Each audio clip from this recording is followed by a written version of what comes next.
Productivity advice is ruining your life, and I can prove it to you. There are millions of hours of productivity content on YouTube, and no matter what type of advice these videos contain, it all comes with two big problems that are destroying your productivity, your mental health, and how much you actually enjoy the work that you're doing. After studying the science behind these things, I realized that they need to be talked about. So in this video, I will show you the 2 reasons productivity advice is actually ruining your life, the simple 3-step process that will save you from them, and I'll even show you how to make sure you don't fall into this trap in the first place. Now, I learned this first problem the hard way when I was a kid, fishing with my dad and his friend. After patiently waiting without a single nibble, I thought, hey, maybe it's the bait. So I swapped it out. Cast, reel in, nothing. Changed it again.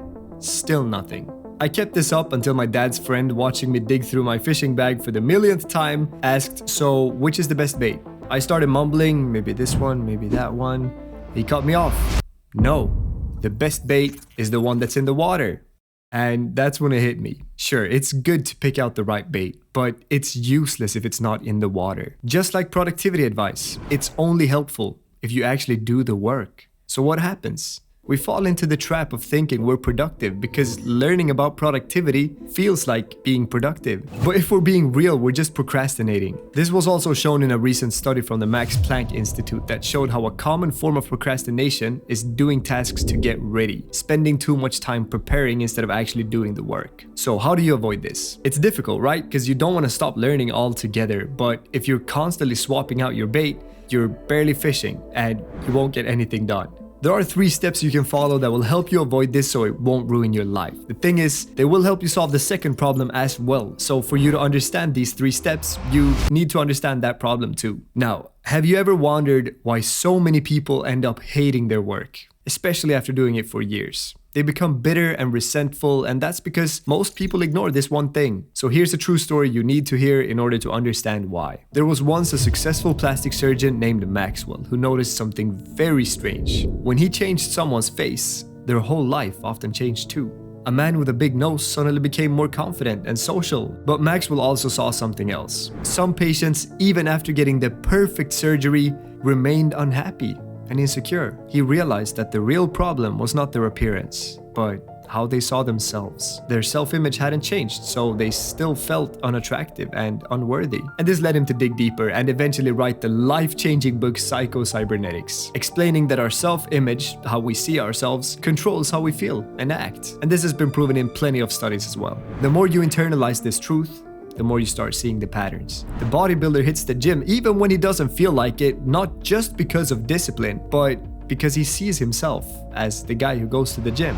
It's all self-image. And here's the thing. Watching too much productivity advice can actually be outright dangerous for your self-image, unless you follow the 3 steps I'll show you in a minute. So why is it dangerous? Your self-image is constantly changing, shaped by what you communicate to yourself. Now, this usually happens passively. Going to the gym, for example, hoping that you're not tired of that example yet. By doing that, you're telling yourself you're the kind of person that goes to the gym. But this communication can also be done actively with self-talk and affirmations. James Clear talks about this in his famous book Atomic Habits, explaining that the key to building habits is actually to start by changing your identity first. Everything you do sends a message to yourself, and that message shapes your self-image. So you need to be very careful about what you're telling yourself. For instance, a lot of people half-jokingly say they're depressed nowadays, and that reinforces that identity, making it way harder to get rid of. So why does this mean watching productivity advice is ruining your life? At first, you might think it just communicates, I'm a person who likes productivity. But it's deeper than that. Most people watch productivity advice to work faster and free up time for other things. If that's your goal,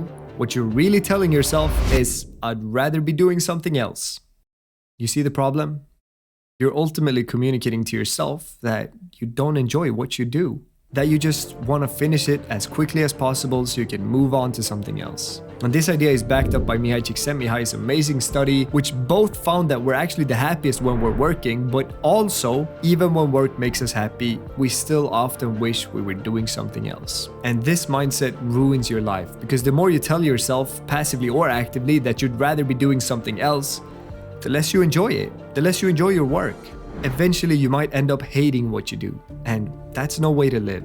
So how do you stop this from happening? We still want to be more productive, right? But is that even possible without falling into these two traps? Spending time watching productivity when you'd be better off working and damaging your self-image in the process. As promised, there are 3 steps to avoid these problems. Here's the thing, if you just vaguely decide, today I'm going to be productive, you'll probably end up counting watching productivity videos as productive and binging that instead of actually working. Instead, have a specific plan. For example, 9 to 11 p.m. I'm working on scripts, 12 to 1 I'll edit, 2 to 3 I'll brainstorm ideas. This is called time blocking, and with a plan like this, you won't let anything slide that just feels productive enough when you're supposed to be doing the real work. Second step, imagine Todd taking his bait out of the water, spending 20 minutes wondering what to use next, only to throw the same one back in. Meanwhile, Dave in the next boat just caught a huge salmon while Todd was busy overthinking. Most people are like Todd. They spend time watching productivity advice,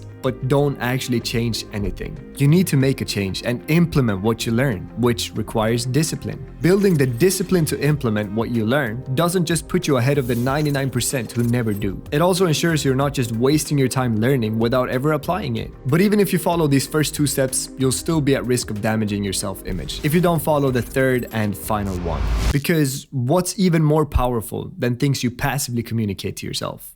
Things you actively communicate to yourself. So actively remind yourself that you're not studying productivity because you dislike your work, but because you love it. You love getting into that flow, making progress and achieving great things. You just want to do it as efficiently as possible. That's the key to enjoying what you do. It's also the key to avoiding this trap in the first place. When you approach productivity advice with a positive attitude toward your work, you'll naturally avoid the self-image problem of starting to dislike your work. But there is yet another big issue here.